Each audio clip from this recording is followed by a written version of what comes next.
Alright, what's up YouTube? Before I start the video, I'm gonna say at the end of the video, I'm gonna talk about the minor imperfections of what I'm gonna plan on doing for everything that's a little messed up. But for now, here is the fender.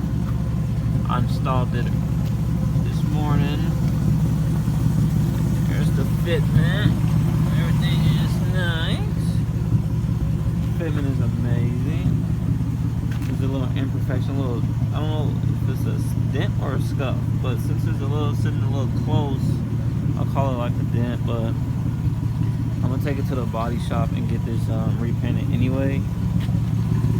Here's the bumper. I don't know if I should replace the whole bumper because of this little section, or get it like touched up and then leave this how it is. I don't know like what's the best bet, but the headlight is flush. Everything is perfect.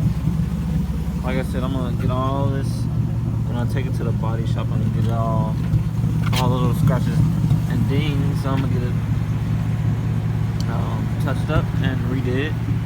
But as far as everything goes, looks good. Looks way better than the messed up fender on my car. So that's a little update for you guys.